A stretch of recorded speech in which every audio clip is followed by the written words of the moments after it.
Salut les gars. L'histoire commence avec Viola, une passionnée de football et capitaine de son équipe féminine. Hélas, l'équipe est dissoute par l'école, jugée trop faible, malgré le talent de Viola. Bien décidée à continuer à jouer, elle demande à intégrer l'équipe masculine, mais l'entraîneur refuse, affirmant que les filles ne sont pas aussi douées que les garçons. Son petit ami Justine, capitaine de cette même équipe, soutient cette décision, ce qui met Viola en colère. Elle décide de rompre avec lui. Viola vit avec sa mère et son frère jumeau Sébastien, leurs parents étant divorcés. Sébastien, passionné de musique, fait partie d'un groupe qui part jouer à Londres. Il veut quitter la maison en cachette, mais Viola l'en dissuade. Finalement, Sébastien lui demande de le couvrir en prétendant qu'il est malade pour tromper leurs parents et les professeurs.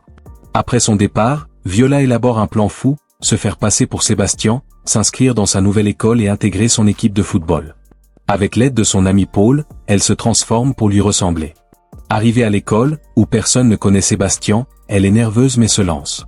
Dans le dortoir des garçons, elle rencontre son colocataire, Duc, le capitaine de l'équipe. Lors des essais, Viola peine à se démarquer et n'est pas retenue dans l'équipe principale.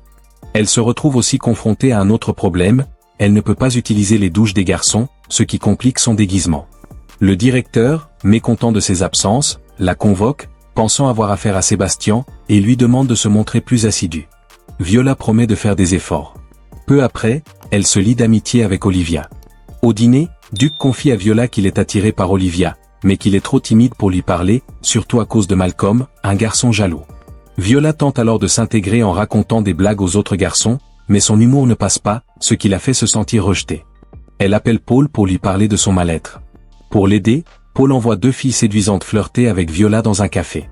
Les garçons, témoins de la scène, sont impressionnés par la popularité de Sébastien. Monique, la vraie petite amie de Sébastien, débarque à l'école et croit parler à lui. Viola l'évite, mais finit par rompre avec elle en utilisant la voix de son frère. Monique s'en va furieuse, tandis que Viola devient populaire auprès des garçons, qui viennent lui demander des conseils en séduction. Le lendemain, Olivia devient la partenaire de laboratoire de Viola, ce qui déçoit Duc. Pour l'aider à séduire Olivia, Viola lui propose un marché, elle l'aidera s'il l'aide à progresser au football. Duc accepte, et grâce à ses entraînements, Viola s'améliore nettement.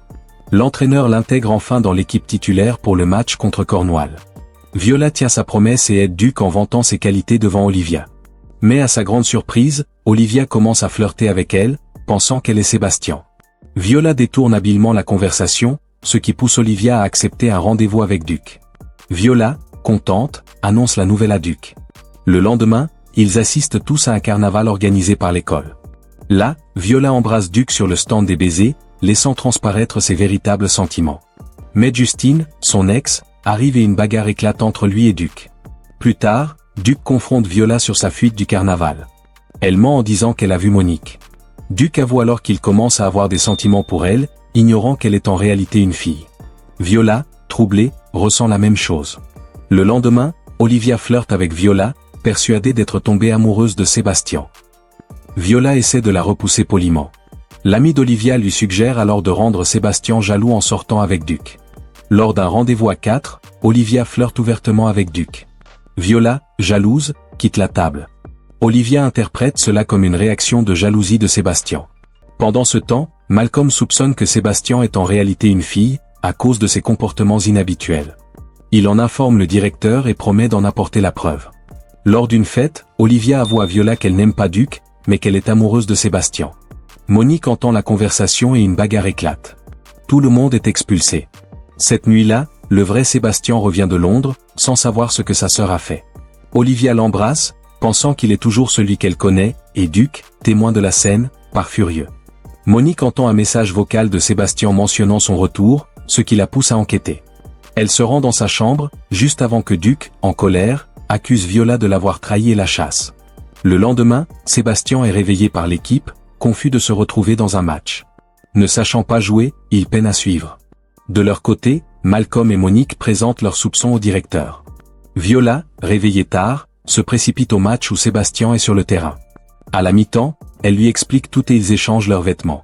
Viola reprend la seconde mi-temps, mais Duc, encore en colère, refuse de lui passer le ballon. Une nouvelle bagarre éclate avec Justine. À bout, Viola révèle la vérité à Duc. Il doute encore jusqu'à ce qu'elle lui montre son t-shirt, prouvant qu'elle est bien une fille. L'entraîneur adverse s'oppose à sa participation, mais celui de Viola rappelle que les filles ont les mêmes droits. Le match reprend et Viola marque le but de la victoire.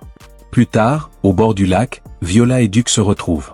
Elle s'excuse enfin sincèrement, « Je sais que j'aurais dû te dire la vérité, mais j'avais peur. Désolé. » Ils dissipent leur malentendu et se réconcilient. Abonnez-vous à la chaîne pour ne rien rater des nouvelles publications.